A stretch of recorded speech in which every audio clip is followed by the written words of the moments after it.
onde vem e para onde vai a tecnologia aqui de Santa Catarina, hein? Esse é o grande tema que a gente vai debater nessa noite. Então seja muito bem-vindo, muito boa noite para você aqui que acompanha toda quarta-feira e toda semana também o nosso Conexão ND. E a gente vai conversar hoje, ter a honra aqui de participar desse bate-papo. Um cara que entende tudo aqui de inovação, tecnologia, competitividade. Quer dizer, tendo realmente a tecnologia como algo que pode nos levar muito mais adiante, muito mais crescimento e desenvolvimento aqui em Santa Catarina. José Eduardo Fiates, que é diretor de inovação e competitividade da Fiesc, a nossa Federação das Indústrias. Muito obrigado, Fiates. Tudo bem? Boa noite. Obrigado também, boa noite, um prazer. Maravilha, obrigado. Prazer também todo nosso. Aliás, você tem uma história muito grande com a tecnologia, né? Aqui em Santa Catarina, você ajudou ali praticamente na fundação a trazer a Fundação CERT de tecnologia, de inovação, o Sapiens Park também em Florianópolis, tem outros projetos agora também, né, pela frente. Mas eu queria saber como é que você começou nessa área de tecnologia, só para a gente entender quem é o Fiates. A minha família é de Mafra, do norte do estado, mas eu fui morar no interior de São Paulo com 2 anos de idade, meu pai foi trabalhar lá. E aí, aos 16 anos, eu me mudei para Curitiba para fazer cursinho, né, e decidi fazer engenharia. Eu já vinha com a ideia de fazer engenharia, mas decidi fazer engenharia mecânica aqui em Florianópolis por conta da boa reputação que a engenharia tem, né? Tinha naquela época e continua tendo. E aí, em 87, eu me mudei para cá, passei no vestibular e em janeiro de 87 comecei a estudar aqui em Florianópolis. E aí, logo no primeiro semestre, eu participei de um processo seletivo na Fundação CERT e fui recrutado pelo professor Carlos Alberto Schneider, que talvez seja, vamos dizer, a segunda geração, né, do Polo Tecnológico de Florianópolis, considerando que o primeiro processo de criação do Polo vem com o professor Stemmer, né, e com todos os fundadores da Universidade Federal. Foi aí que começou o ecossistema de inovação da cidade. E o Schneider criou em 84 a Fundação CERT, então tinha 3 anos de CERT na época quando eu entrei. E aí eu fiquei de 87 até 2019. Né? Então entrei como estagiário e concluí em 2019 o meu mandato de superintendente geral, sucedendo o Schneider no comando da fundação. Então quer dizer que você foi um grande empreendedor ao longo de todo esse tempo, né? Empreendedor de tecnologia, nós tivemos a oportunidade de trabalhar muito fortemente com várias frentes de atuação, né? A CERT sempre foi uma entidade, e é uma entidade muito empreendedora e deu muita liberdade, né, para os seus colaboradores. Então, nós tivemos condição de trabalhar na criação de um fundo de Venture Capital com uma companhia gestora de recursos, a C-Ventures, com o fundo Primus, que já investiu em várias empresas de tecnologia aqui no estado, Paraná e Rio Grande do Sul. Ajudamos a estruturar o Sapiens Park como empresa, né, que inclusive completou no dia 13, agora segunda-feira, 19 anos de companhia, efetivamente. A gente criou no dia 13 de dezembro de 2002. Né? Olha só. Então foi um empreendimento importante também. E outras iniciativas que acabaram surgindo ao longo do processo, sempre com esse objetivo de transferir conhecimento para a sociedade por meio de produtos, processos e novos empreendimentos que são as chamadas startups hoje, né? Pois é, e quando as pessoas dizem assim, né, poxa, mas Florianópolis tem essa vocação para a tecnologia, né, para ser um polo tecnológico, mas claro, é apenas uma cidade, são as pessoas que fazem e acontecem, né? Isso. Por que Florianópolis foi escolhida para ter todos esses centros de tecnologia, de incubadoras também, né, empresas? Quando você estuda os principais ecossistemas de inovação do mundo, Silicon Valley, Israel, Singapura, Barcelona, enfim, né, os vários lugares, Massachusetts, Boston, né? Cada um tem uma história diferente, né? Mas eles normalmente têm os mesmos ingredientes. É como se fosse um prato, né? Uma obra gastronômica que cada um tem o seu gosto, mas ele acaba sendo feito com sal, com carne, com determinados ingredientes muito comuns. O ingrediente comum normalmente é uma boa universidade, né? Que gera pessoas que de alguma maneira têm um diferencial de conhecimento, de tecnologia, de saber, né? E surgem num ambiente que estimula ou desestimula até algumas coisas. Por exemplo, Florianópolis desestimulava, na década de 60, uma atividade industrial, porque não tinha indústria aqui. Né? Então, qual que era o destino de um jovem que se formava na universidade? Ou ele ia trabalhar numa empresa estatal, ou ele ia embora de Florianópolis, e aí muita gente queria ficar, porque a cidade é uma cidade agradável, bonita. Essa é uma característica dos polos tecnológicos e vai ser cada vez mais, né? Esse é um diferencial para Santa Catarina. a capacidade de atrair gente que quer morar num lugar legal, num lugar agradável, né? Isso em todos os lugares de tecnologia é assim, porque a criatividade é estimulada pelo ambiente, né? Então, Florianópolis é uma cidade que sempre atraiu as pessoas para morar aqui, e como não existiam companhias na área, ou você trabalhava numa estatal, você ia embora, ou você criava uma. Então, a universidade começou na década de 60, né, e já na década de 80 começaram a surgir os primeiros empreendimentos de tecnologia. E aí essas empresas começaram a se posicionar, né, fornecendo para outras companhias, outras indústrias, mesmo para o consumidor final. E essa qualidade de gente, o ambiente favorável, né, e, claro, um contexto histórico, cultural do Brasil que permitia, né, que você tivesse um crescimento rápido em lugares onde não existia outras concorrências, por exemplo, grandes empresas como tem em São Paulo, que acabavam contratando os jovens. Quer dizer, às vezes parece que é ruim não ter empresas, mas a escassez às vezes cria oportunidade, né? Verdade. Então, a presença, por exemplo, de grandes empresas em cidades como Curitiba, Porto Alegre e São Paulo é um concorrente para o jovem empreendedor, porque às vezes acaba sendo estimulado a virar um empregado, ganhando um pouco mais no início de carreira do que um empreendedor que acaba recuperando muito mais ao longo do seu processo. Mas é claro que exige risco, né? Envolve risco, exige coragem, e é isso que aconteceu aqui. Quer dizer, eu acho que uma boa universidade, pessoas competentes e com vontade, com espírito inovador, e um conjunto de facilidades foram criadas ao longo do tempo, como incubadoras, centros de inovação, a CAT, a Associação de Tecnologia, que criou também condições favoráveis, o governo, nos seus vários níveis, criando sempre algum tipo de facilitador, tudo isso levou ao polo tecnológico. Agora, Fiat, eu queria saber o seguinte, hoje, por exemplo, Florianópolis, claro que produz vários artigos de tecnologia, né? Sejam softwares, máquinas para a indústria, não só catarinense, mas de todo o Brasil. Hoje, afinal de contas, o que Florianópolis produz e para onde é que vai tudo isso? Quer dizer, qual é o comércio, qual é o mercado de Florianópolis? Já está alcançando vários países também? Como é que é? Sem dúvida, mas assim, a grande característica da nossa indústria de tecnologia é que ela fornece para outras indústrias, né? O que é um aspecto muito importante, né? Porque acaba transbordando essa competência, essa tecnologia para outros setores, tornando-os mais competitivos também, né? Essa é a boa notícia. A má notícia é que, normalmente, quando você fornece para outras indústrias, você não chega no consumidor final.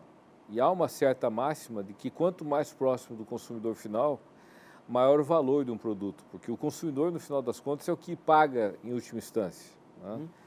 Eventualmente, às vezes, uma tecnologia pode ser entendida como custo para aquele que a compra, e aí é mais complicado vender, etc., né? Então, nós somos tipicamente, historicamente, uma indústria B2B de tecnologia, né? Business to business. Certo. Grandes desafios que temos para o futuro.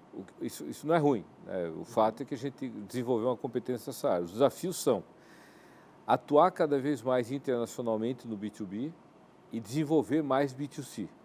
Então, O B2C seria o consumidor final. o consumidor. Quer dizer, aquele produto, o aplicativo, o site de compra, o aplicativo para o celular, eventualmente um device, né, um equipamento eletrônico que é comprado pelo consumidor. Sim. Normalmente esses projetos que chegam na ponta do consumidor, eles acabam tendo um valor maior, né? Isso você vê claramente analisando as maiores empresas do mundo na Bolsa de Valores, na Nasdaq, etc., estão lá aquelas que atendem o consumidor final. Tipo Apple. Tipo Amazon, tipo Google, né? Enquanto que uma empresa como a Intel, por exemplo, que fornece um equipamento, que é o chip, no caso, fundamental, né? Fundamental, exato. Mas acaba tendo uma percepção menor de valor, né? Entendi. Então, nosso desafio, sem dúvida, nos próximos anos é aumentar a escala, trabalhar no mercado externo, né, para ganhar novos mercados e tornarmos uma economia global aqui na cidade, e também desenvolvermos frentes relacionadas com o consumidor final. Que interessante. Então, quer dizer, Florianópolis acabou tendo uma vocação interessante para a indústria, quer dizer, produzir para as indústrias, então por isso que o consumidor não vê exatamente de onde é que vem essa tecnologia. Você tem excelentes empresas aqui que fornecem para o agronegócio para controlar granjas de porcos e de aves, que fornece para empresas na área têxtil para controlar a parte de moldes e de desenhos mais rápidos para serem produzidos na indústria têxtil, que fornece automação para todo o conjunto de indústrias, metal mecânica, etc. Então, são empresas que fornecem para empresas. E o senhor acha, então, que num médio, longo prazo, a gente consegue ter, por exemplo, essa questão de você produzir em Florianópolis para consumidor final também? Já vem acontecendo. Nós já temos acontecendo. empresas que estão atuando nessa área, né? Mas aí tem também uma competência que nós precisamos desenvolver cada vez mais e que talvez seja um desafio para todo o estado de Santa Catarina do ponto de vista de empresa, né? Por uma questão cultural, histórica, nós somos normalmente muito, não diria tímidos, mas nós somos comedidos no marketing, né? Nós somos muito estilo europeu, que gosta de trabalhar, fazer a coisa certa e não divulga muito. Não faz muito barulho, né? Faz muito barulho. O americano faz. O americano faz muito mais barulho. Né? Então, nós temos que ser um pouco mais americanos na venda, no comércio, para poder chegar no consumidor final. Entendi. Agora, tem uma coisa que eu acho que preocupa muito, essa questão toda da tecnologia, que é um problema muito recorrente, a gente acaba fazendo muitas reportagens sobre isso também nos nossos telejornais aqui, principalmente na NDTV e na Record News, que é a falta, às vezes, de mão de obra para trabalhar com tecnologia. Isso. Como é que está isso hoje? Realmente ainda faz falta? Está difícil ainda de formar essas pessoas? Veja, esse é um problema agora que se tornou muito mais grave do que antes da pandemia. Olha só. Porque o que acontece é o seguinte, a indústria de tecnologia vinha crescendo já no mundo todo. E com isso você tinha falta de mão de obra. Né? Falta de mão de obra, além disso, qualificada, existia mais ainda. Só que agora você tem uma situação que dois fenômenos surgiram com a pandemia. O trabalho em casa, o chamado home office. As empresas estão admitindo que o colaborador trabalha em casa e às vezes atendendo mais de uma empresa, certo? O que é uma vantagem para ele, né? Mas isso cria dificuldades para que a empresa tenha uma absoluta garantia de que aquele colaborador vai atendê-la a qualquer momento e a um preço mais baixo. A segunda característica é que indústrias e empresas que não eram do setor de tecnologia, como uma empresa de confecção, uma empresa de alimentos, perceberam a importância do comércio eletrônico, da internet, da tecnologia e passaram a disputar também esses profissionais. Então, hoje você tem um programador que, eventualmente, antes da pandemia, fazia software, fazia linhas de código numa empresa de tecnologia. Agora ele faz isso em casa para várias empresas e, além disso, ele está sendo disputado por uma empresa de confecção que paga eventualmente o dobro para ele não programar nada e só gerenciar um site de compra no comércio eletrônico. Então, a disputa por esse profissional aumentou radicalmente e nós não temos mais o desafio de formar centenas, nós temos o desafio de formar milhares de pessoas. Puxa! Né? Inclusive aqui em Santa Catarina, que é um estado relativamente pequeno, mas muito forte na área de tecnologia, nós teremos que formar milhares de pessoas, e não só aqui no estado, mas no Brasil. Né? É um desafio, mas uma enorme oportunidade, porque nós somos um estado bom para morar, bom para se viver. Né? Então, se nós trabalharmos na qualificação dessas pessoas, na preparação, na reorientação até profissional, né? Eventualmente, às vezes você tem um jovem ou um não tão jovem que está trabalhando numa determinada área e com um curso de 6 meses ele se qualifica para ter um salário o dobro do que ele tem hoje. Né? Mas nós temos que trabalhar planejadamente, articuladamente para receber essas pessoas ou para atender essas pessoas e seguir aquilo que o mercado está nos pedindo. O que eu tenho percebido também, Fiates, é o seguinte, até nesse semestre mesmo a gente começou a fazer várias reportagens no sentido de mostrar como é que está a economia catarinense, através da tecnologia também. E o que chamou muita atenção é que tem muita gente vindo de fora, de outros estados, por exemplo, do Maranhão. Tem até um exemplo de um rapaz que veio do Maranhão, porque encontrou aqui em Florianópolis o ambiente para ele poder desenvolver um tipo de software, um tipo de equipamento que possa atender todas as etapas da produção de um produto, desde o início da concepção, desenho, tal, até a organização, administração, porque ele diz que hoje essas etapas são às vezes são vários softwares que fazem diferente, mas eles não conversam entre si. E tem que ter alguma ferramenta para gerenciar tudo isso, porque vai tornar a indústria mais competitiva, né? Torna a indústria mais competitiva. Quer dizer, está chamando a atenção de outras pessoas de outros estados e não muito as pessoas daqui mesmo. Isso é cultural, talvez? Como é que você observa isso? Isso é um fenômeno, aqui tem aquele ditado, né, que a gente sempre não valoriza o santo de casa. Né? Isso vale, inclusive, para a própria indústria. Às vezes a gente não valoriza aquilo que tem. Né? Mas eu diria que existem essas situações, até muito mais talvez pela atratividade que a região tem para outros estados que não têm uma cultura, um ambiente, um ecossistema como nós temos aqui. E as indústrias locais, elas estão com nós até conversávamos há pouco sobre a questão de autoestima. Isso. Eu diria que a nossa indústria de tecnologia tem uma autoestima muito elevada. Ela percebeu que tem um diferencial tecnológico e os funcionários, os empreendedores, os jovens que trabalham nas empresas, hoje almejam criar sua própria empresa, ter sucesso, o que é excelente. É assim que se desenvolve os polos tecnológicos mais avançados do mundo. Que bacana. E tem até essa questão daqueles grupos STEM, que é um grupo de tecnologia extremamente avançado, né, que compreende ciência, tecnologia, engenharia e matemática. Isso. Né, o chamado STEM. Isso. Esse é um conceito que foi cunhado mundialmente.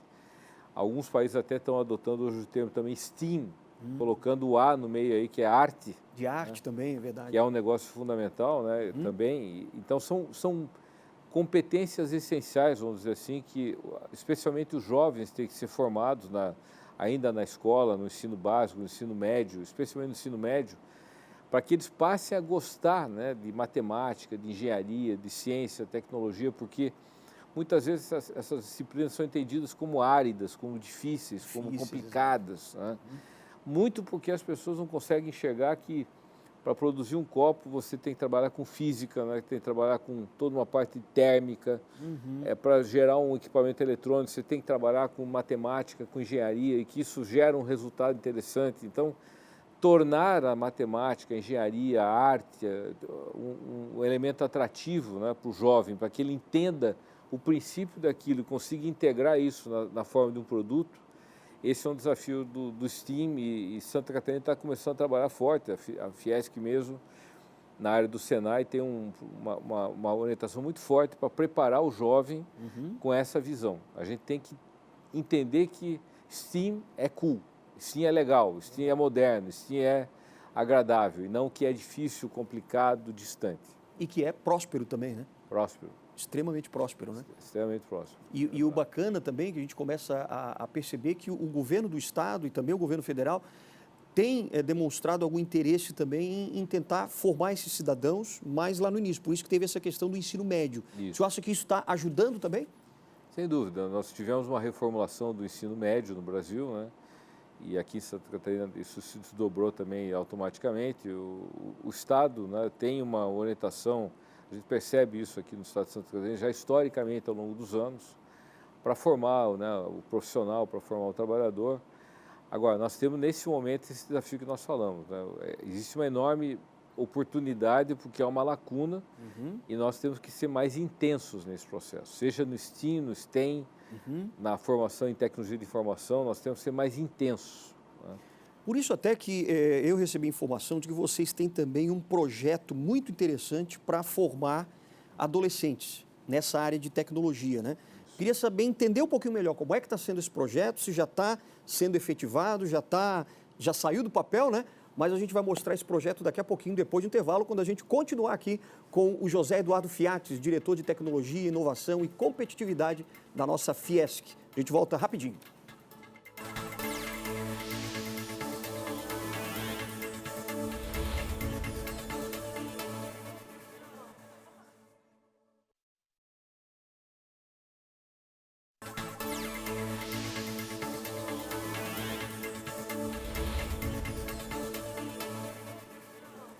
Nessa quarta-feira a gente está aqui num bate-papo muito bacana, muito agradável sobre tecnologia. De onde veio, para onde vai, como é que está o estado de Santa Catarina, Florianópolis, o que tem de novo. E o José Eduardo Fiates, que é o nosso convidado hoje aqui, diretor de inovação, competitividade da Fiesc, que é a Federação das Indústrias aqui do nosso estado. A gente estava comentando agora há pouco sobre essa mão de obra que às vezes falta ainda, né? Aqui em Santa Catarina, quer dizer, pessoas habilitadas para trabalhar com tecnologia. Muitos acham que é muito difícil, então acabam fugindo, mas é uma área, como a gente falou, também bastante próspera.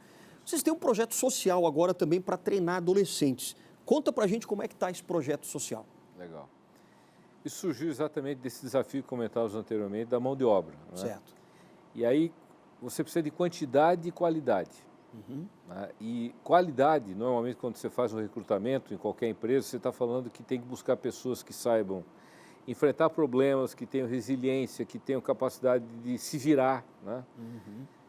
Guarda essas características, né? Por outro lado, você tem uma necessidade de quantidade, não pode ser poucos, né? E aí nós começamos a perceber, num determinado momento, aí no ano 2019, um pouco antes da pandemia, que próximo, uma coisa surpreendente, próximo dos polos tecnológicos aqui, das regiões tecnológicas da cidade, que foi a região da Trindade, próximo à Universidade Federal, o próprio centro da cidade, né, um pouco. Depois, ao longo dos anos, a 401, né, onde fica o Parque Tecnológico Alfa ali no início e a CAT mais à frente. Isso. Né? A própria Pedra Branca, lá na Palhoça, né, que é um polo também importante. Né? E especialmente o Sapiens Park, né, que é um empreendimento que vem sendo implementado ao longo dos últimos anos, que será o grande polo de desenvolvimento da região e certamente também do Estado. Infelizmente ou felizmente, todos eles são cercados de regiões do que se chama de alta vulnerabilidade social, quer dizer, regiões de baixa renda, de eventualmente impacto do tráfico de drogas, né, do crime organizado, etc. E onde você tem muita gente. E muitos jovens e crianças que sabem resolver problemas, que são resilientes, que vivem numa situação que exige que eles se virem o tempo todo. Então, nós começamos a perceber que no morro estava a solução para o vale. Olha só. Né, que é o vale, que é tradicionalmente o Vale do Silício, né, que se chama, então, é um termo meio mundial, próximo do Sapiens, da 401, do centro da cidade. Você tem aqui o Morro da Cruz, você tem a região do Monte Verde, você tem a Vila União, próximo do Sapiens, tem a Frei Damião, próximo da Pedra Branca. Sim. Onde há um enorme desafio para trabalhar essas crianças, esses jovens, né, e criar uma perspectiva para elas. E aí nos aproximamos e nos integramos muito com o Instituto do Padre Wilson Groh, que faz um trabalho já há muitos anos nessa área. Aqui no Morro da Cruz próximo também, aqui, né? no Morro da Cruz e na cidade toda. E desenvolvemos um programa unindo as nossas forças, né? Então, nós trazendo as demandas do setor de tecnologia, integrando parceiros empresariais, institucionais, financeiros, etc., inclusive pessoas físicas, e o Instituto de São Grosso com a sua tecnologia social de integrar, de identificar esses jovens. E nós já conseguimos, né, com vários parceiros, formar as primeiras turmas, né, e é emocionante realmente, porque nós temos crianças de 14 a 18 anos que deixaram de trabalhar com tráfico de droga para se tornar programador de game. Olha né, só, que legal. que se descobriram como potenciais empreendedores, que desenvolveram a sua capacidade de autoestima para trabalhar muito fortemente, né, a tecnologia, os negócios. E nós temos absoluta convicção de que esse é um caminho mundial, né, eu diria. Né? Porque se nós conseguirmos formar as centenas, os milhares, como nós falamos aí anteriormente, de jovens que vêm dessas situações de vulnerabilidade, sendo educados, sendo treinados, inclusive interagindo, né, com pessoas, com jovens que vêm de outras camadas sociais, eventualmente mais privilegiadas, mas que não tiveram aquela experiência difícil, né, que às vezes tem numa situação mais complicada, mas por outro lado foram mais bem formados, tiveram acesso a mais conhecimento. Essa mistura, essa diversidade cultural, educacional, etc., é muito rica para construir um ecossistema. Claro. Isso pode ser mais um diferencial da nossa região. Nós juntarmos assim vários perfis e prepararmos esses jovens com uma gana muito forte de transformar um desejo, uma oportunidade, um sonho numa realidade concreta na forma de um empreendimento. Porque é um grupo que precisa de ajuda, mas que também pode ajudar por outro lado. Se desenvolver talento e tal. E vocês acabaram encontrando vários talentos, né? Vários talentos e agora nós estamos expandindo o programa, né, e realmente os resultados mostram claramente que esses jovens eles se preparam, se prendem àquela oportunidade como uma grande oportunidade de vida, né? E aí o trabalho importante de institutos como o Wilson Groh, etc., de criar os elementos sociais em volta, né? Trabalhar a família, trabalhar a escola, evitar que o jovem fuja da atividade porque acaba sendo pressionado por outras frentes, né? Então, criar as condições adequadas para que haja um ambiente, inclusive, fundamental. Você veja, durante a pandemia, Nós tivemos dificuldades porque muitas vezes esse jovem estava num pequeno cubículo, né? Com muita gente assistindo televisão, conversando sobre outras coisas, o amigo convidando para jogar bola e tal, e ele ali no celular, às vezes não tão bom, né? Ou no computador mais fraco, tendo que aprender, né, uma tecnologia nova. Então, tudo isso é um desafio, né, mas ao mesmo tempo é uma enorme oportunidade. Nós temos certeza que daqui a alguns anos, além de fortalecer a indústria com bons profissionais, nós vamos ter novos negócios criados por essas pessoas. Que interessante. Agora, como é que está funcionando na prática? Como é que eles se inscrevem? Ou o grupo ali do Padre Wilson Grow vai até essas localidades? Como é que funciona? Nós temos um site que é o programa Pode Crer. Pode Crer. Pode Crer, esse é o nome do programa, exatamente porque a gente acredita nos jovens e quer que o empresário, o investidor acredite nesse jovem também. Então, nós hoje temos basicamente 3 atores no processo. É o jovem, né, o adolescente, o ensino médio, etc., que quer estudar, que quer se dedicar, ele é o foco, né? Existe um conjunto de entidades que apoiam a parte educacional, né? O Instituto Wilson Grow, escolas, prefeitura, Senai, etc., entidades que apoiam com a parte educacional, e empresas que apoiam também com a absorção desses jovens e com o subsídio, muitas vezes, de alguns custos para que isso aconteça, os custos de formação. Então, há uma parceria nesse sentido para que as empresas, inclusive, possam já absorver esses jovens rapidamente nos seus processos de trabalho, etc., para que haja um fluxo, né? Então, hoje, por meio do site, a gente já tem esse processo operando. Ainda estamos numa fase inicial, ainda precisamos ser mais operacionais, temos que ter mais eficiência, mais velocidade, mas isso é fruto do engajamento. Então, aos poucos, à medida que as pessoas vão se engajando, as entidades vão apoiando, esse processo vai se tornar mais transparente e mais fácil. Agora, alguns jovens já se formaram e já estão trabalhando também. Já. Dá para dizer quantos já saíram? Nós já temos cerca de 300 jovens que foram formados. 300 já? Que já passaram por algum tipo de capacitação. Mas nós temos que ter 3.000. Né? Nós temos que ter muita gente. Realmente há um espaço para se trabalhar isso aí. E há uma oportunidade. E onde há oportunidade, há chance de melhoria de vida. Então, tudo isso ajuda a criar, inclusive, um ambiente mais favorável, né? Com menor desigualdade social, com maior integração das camadas sociais, inclusive com a melhor urbanização e segurança nas regiões vulneráveis. Porque essa é uma outra característica. Esses jovens, eles não vão embora do seu local de moradia. Eles continuam morando ali e vão qualificando aquele espaço. Vão comprando alguns equipamentos novos, reformando a casa. Então, o bairro acaba melhorando. Como a gente percebe, e são experiências muito conhecidas em Medellín, né, na Colômbia, e algumas cidades da Europa, etc., que melhoraram o padrão de vida na medida que o trabalho permitiu que o jovem pudesse investir na sua região. O que falta hoje, por exemplo, é divulgar mais para o jovem saber que existe essa possibilidade, essa oportunidade, ou ainda falta também mão de obra para formar essas pessoas, porque também não tem sala de aula o suficiente, estrutura suficiente para receber esses jovens. Isso. É claro que a gente sempre sabe que é o meio ovo e galinha, né? Você tem que ter tudo funcionando junto. Mas essa infraestrutura, essa estrutura também de professores, esse é um fator chave, né? Que nós estamos trabalhando, como falei, com as entidades que estão apoiando, mas é fundamental e nós estamos criando mecanismos, inclusive, de incentivos, tipo fundos sociais, etc., para que o setor empresarial invista cada vez mais e perceba que esse investimento traz um retorno muito rápido, social e, inclusive, econômico para as empresas.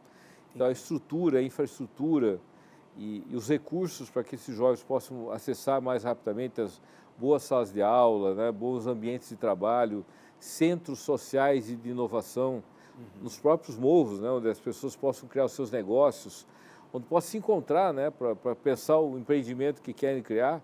Tudo isso faz parte desse enxoval, né, de empreendedorismo e de inovação que tem que ser criado. Que legal, que bacana. Então a gente vai ter que começar também a divulgar mais, né? Isso aí. Tem que ter essa estrutura e vamos divulgar mais, que as pessoas tenham essa oportunidade de crescer, de prosperar na vida através dessas oportunidades que vocês têm aberto, né? Agora, você está falando disso, que num futuro aí, talvez próximo, a gente possa ter bairros melhores, as pessoas desenvolvendo melhor as suas casas, sua vizinhança, mas existe um projeto futuro também que vocês falam e citam um projeto Travessia, é isso? Isso. Como é que é esse projeto Travessia, no que ele consiste? Para nós lá na federação, a pandemia começou no dia 12 de março, que foi quando do ano passado. Né? Do ano passado. E foi quando até o presidente da federação tinha participado de uma missão ao exterior, e nós tínhamos tido uma reunião logo em seguida e houve já o início da suspeita do Covid. E aí começou aquele processo de isolamento, teste e assim por diante. Mas logo na semana seguinte nós mantivemos a atividade, né, das gerências, diretorias, e começamos uma ação proativa, né, no sentido de gerar protocolos de proteção na indústria. Criamos um fundo de investimento para doações, para poder comprar respiradores, etc. Reformamos respiradores, 180 respiradores nas estruturas do Senai, captamos 3 milhões e poucos de reais de doações para comprar medicamentos, respiradores, etc. Ou seja, a Fiesp começou a atuar no sentido de enfrentar a pandemia do ponto de vista de saúde, mas também de evitar o fechamento do setor empresarial, que era importante para manter empregos, etc. Isso fez com que, rapidamente, no mês de abril, a gente já pensasse de que talvez o que estava acontecendo, isso se comprovou, era um fenômeno que aconteceu ao longo da história. Quando teve a queda de Constantinopla na Idade Média, peste negra, logo em seguida veio as grandes navegações, né? Conquista, né? O descobrimento da América, do Brasil, etc. Primeira e Segunda Guerra Mundial gerou uma série de novas indústrias, novas potências mundiais, como os Estados Unidos, etc. Né? Então, depois, isso é um fato histórico, depois de um evento relevante, impactante, histórico, pode ser uma guerra, um grande terremoto, etc., normalmente você tem países que acabam sucumbindo, ou economias que acabam indo para pior, e outras que acabam subindo, que acabam crescendo e se desenvolvendo. E é essa a intenção que a gente espera ter em Santa Catarina, que Santa Catarina enxergue esse momento difícil que nós estamos vivendo como um momento de repensar e de se adaptar a essa nova realidade. Por quê? Porque a pandemia, né, os dados já comprovam isso, ela tem a ver com mudança climática. Né, porque reduz a diversidade no ambiente, acaba proliferando vírus e isso vai ser cada vez mais. Né? Então, isso leva a desenvolver tecnologias na área de energia, etc. A pandemia gera uma pressão por novas soluções de gestão de saúde. Isso cria oportunidades para a área de saúde. A pandemia exige um novo posicionamento das empresas. Então, o que a Fiesp propôs foi a estruturação de um programa chamado Travessia, que é um programa de desenvolvimento do Estado, que não é da federação, é do Estado, é da sociedade civil, é das universidades, para que Santa Catarina se coloque a visão e o desafio de se tornar até 2030 uma das economias mais desenvolvidas do ponto de vista de sustentabilidade do mundo. Né? Olha só. No social, no econômico, no ambiental e no tecnológico. Então, a ideia é trabalhar cada vez mais com o setor empresarial, com a sociedade civil, com os órgãos de imprensa, com as universidades, com o governo, etc., para pensar o que nós temos que fazer para preparar gente, para vender melhor, para acessar mercados internacionais, para reinventar a nossa economia, nossas indústrias, como vocês têm feito até aqui na END, com novos produtos, com novos conceitos, com novas ideias. Esse processo de reinvenção é fundamental e ele pode levar a nossa economia a se tornar uma referência de sustentabilidade, de modernidade, utilizando todos os vários elementos que nós conversamos aqui hoje e outros que certamente têm que ser trabalhados, né? Desafios de novas frentes tecnológicas que nós não dominamos ainda, biotecnologia, integração com tecnologia de informação, novos materiais, nanotecnologia, né? Tudo isso exige e provoca e, ao mesmo tempo, estimula em cada um de nós a possibilidade de nós darmos um salto de desenvolvimento, porque Santa Catarina tem uma mão de obra muito qualificada, tem um estado muito equilibrado, com cidades não tão grandes, não tão pequenas, né? E sem dúvida, hoje, eu não conheço o mundo todo, mas a gente já conhece vários lugares do mundo e estuda muito, né, fenômenos desse tipo de desenvolvimento como nós temos aqui. Santa Catarina é um dos melhores lugares para se viver do mundo.